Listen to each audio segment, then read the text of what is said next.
One-foot-flipper. Hey everybody, Paige the one-foot-flipper. My wife is home from the hospital. Thank you for all the well wishes. Parker the dog has joined us as well. And she's going to be home here for a little while and she's going to be okay. Yep, I'm just going to rest and take it easy. Thanks everybody. Bye-bye. Bye-bye. So you ever have one of those days where just nothing sells on eBay, or maybe you got a couple of them, or maybe if you're a really big seller, you never have a no sale day, but you have an almost no sale day. I had one a couple of days ago. Between both stores, I sold $9. And I paid more than that out on a missing item claim. So I actually had a negative eBay day. But that's not the end of the world. These fluctuations happen. They're completely normal. Even if you've got a very large store, it can still happen. You could sell $500 a day every day and then have that day where you sell $8 and then go right back to $500 again. I remember a day at the big retailer I used to work at. Normally, we do 50, 100 packages a day back then, but we had like this one package day for some reason, and then right back to normal the very next day. Everything can conspire for you to have that bad eBay day, no matter how perfectly you have everything going. Unless your whole store is $100 bills for $85 shipped, you're going to have that bad day from time to time. So these are some of the things that I do when I have those bad days. Instead of moping around or, being sad, crying to my friends or calling up Meta Bubbles or American Arbitrage on the phone and say, "Oh, Carrie, nothing sold today. What should I do?" Instead, I spend that time that I would have spent shipping. I do these things. First thing I'm going to do is I'm going to check all my supplies and order new ones if needed. I'm going to look through my various post USPS boxes and I'm going to reorder those. Do I have enough tape yet? Is my tape gun looking shoddy? Is my scale okay? Do I have enough batteries in stock? I actually have to order a new scale because the LED light went out on one of my two scales. See, I keep a backup of everything, but now that the LED light is out on this one and it's hard to read, this one's going to become the second backup, and I'm going to put another good one into service because I like to have a scale both upstairs where I ship from and downstairs where I list from. Eventually, when I get it all on that same floor, I won't have to do that anymore. Do I have enough thermo labels? Do I have enough envelopes? Do I have enough record boxes? Do I have enough bubble mailers of every size? Am I running low on any of the poly mailers? Whatever tape, what's the tape situation looking like? Is that tape gun still in good condition, or is it time to order another one? Think about all of that stuff, because it's a good time. You don't have anything to ship, so you can check all that stuff out. I sold this Game Boy Color handy pack to Meta Bubbles that would clip onto that Game Boy, and oh boy, you'd be cool then. Sorry, I didn't sell it to Meta Bubbles. I got this from Meta Bubbles, and I sold it for $22.49, so I will mark some money on his spreadsheet for that. And number two thing I do when I don't have any sales to worry about shipping is I'm going to clean up my areas. I'm going to make some effort to make this nightmare over here look a little bit better, or this nightmare over here. I know those still look pretty bad, but I actually just cleaned those up. I can never manage to have some of those really perfect sheds like I've shown in some of my other videos that other people have, but I try. Hey, sweep the floor area, clean that desk off. I mean, look at this desk.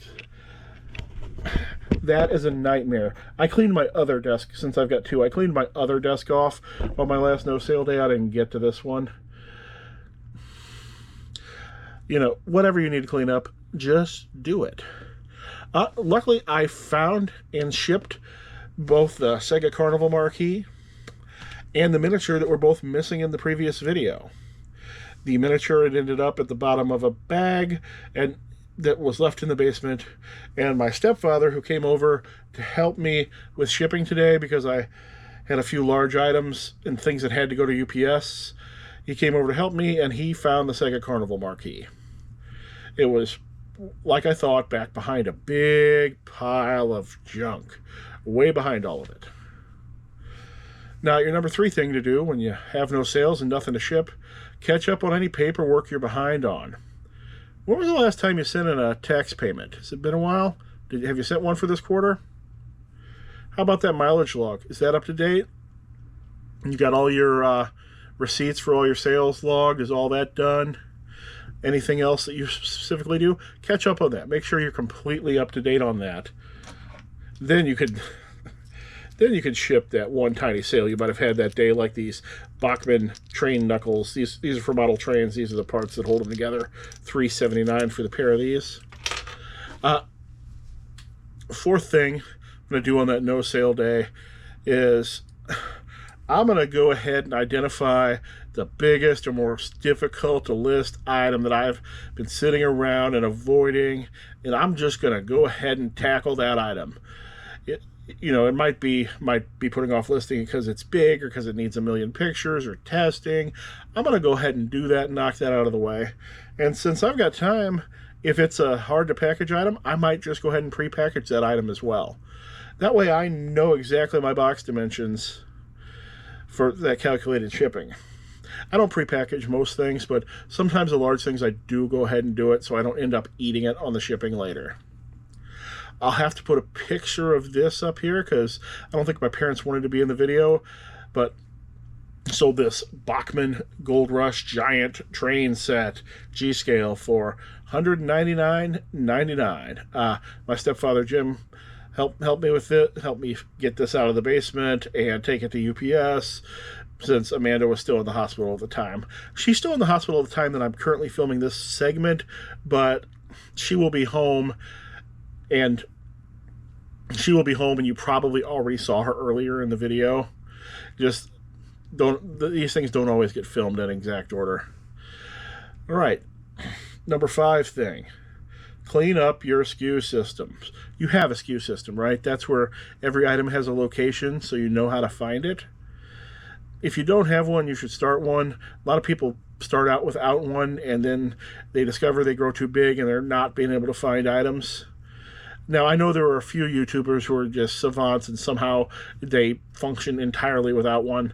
I have no idea how those people do that at all. I could not function without a SKU system. So check my bins. Do I have any? Is bin A really low? Could I just dump bin A into bin G and then mark on bin G, change the marking on bin G so it's both A and G, then put a new letter or number on that empty bin?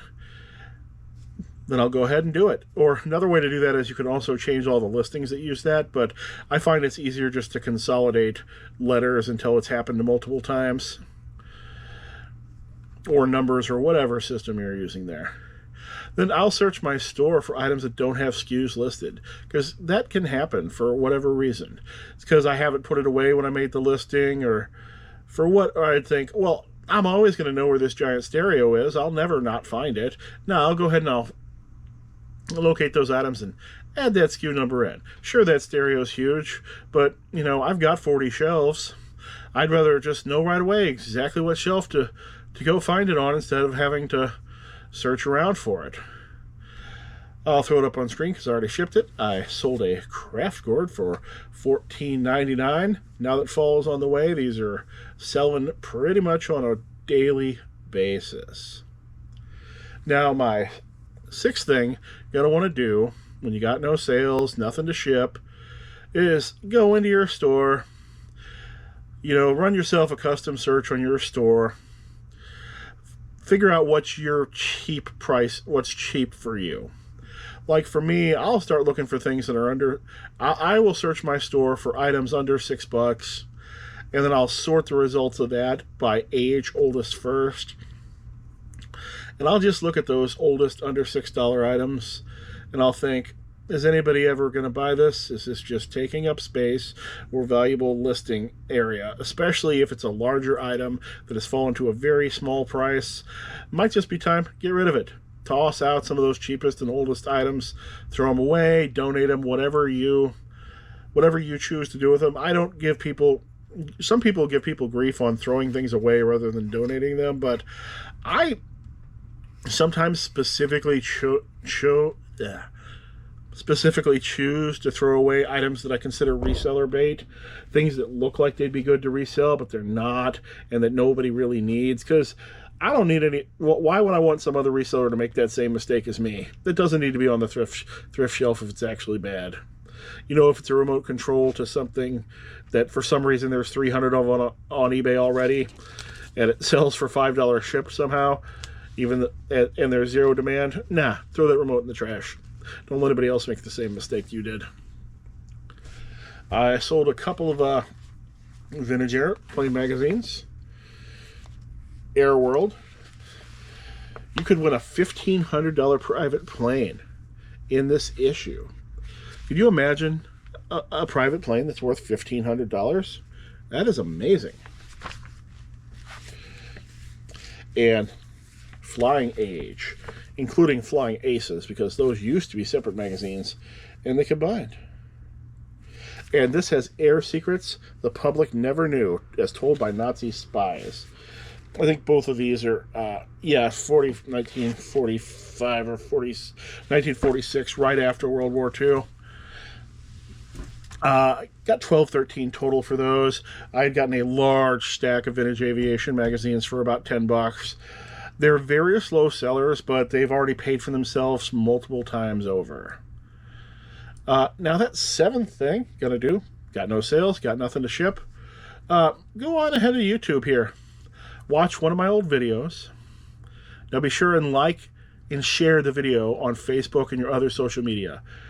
This will cause sales 100% of the time. Well, that's what I heard. Or at least, that's what I've been told. Pop it up on the screen because I forgot to carry it up here, but sold a Q4 Death Pile Monster to James. No message, doesn't have a store. So, hey, thanks, James. That eighth thing you can do is, if you still don't have anything to ship by now after you've gone all the way down this list, then go ahead and start working on those markdown sales, offers, and other strategies that me and everybody else will tell you about in our other videos, because at least you're now working on that stuff from a clean, fresh environment that doesn't have any other problems besides the fact that you didn't sell anything today.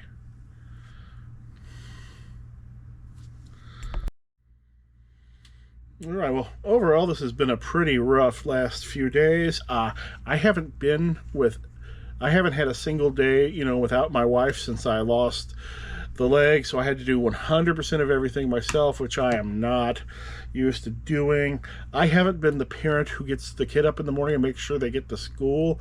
That hasn't been me since I lost the leg. That used to be me most of the time, but not since then, so that's a new experience for me, getting up at 6:30 in the morning, but she made it both days, so excellent on that, and I'm going to try to continue doing that the rest of the week unless my wife wakes up.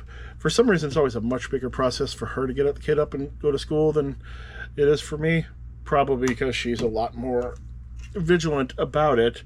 Like, I don't think Julie made it to school either days this week with everything she should have taken with her. I know she didn't bring her water bottle Monday, and today I see both her phone and her glasses sitting on the table. All right, well, I'd like to thank everybody for watching. Why don't you go ahead and tell those people down at the grocery store and behind the 7-Eleven about my channel, because could use a few more subs. At least it wouldn't hurt. Make sure you're still subscribed too, and I hope to see you again soon. Hey man, I'm Scott, or Scott Squatch on YouTube. A mutual friend of ours, Jeff, told me to check out your channel. It's really cool. I dig it. You're getting a lot of views and subscribers. Congrats on that. I myself actually just came back to YouTube after being gone for like 2.5 years. It's hard, man, getting those views. So like, when you blow past me in subscribers and views, just maybe you could like keep me in mind and just don't forget about me, and maybe I can help a brother out, just maybe help me, please.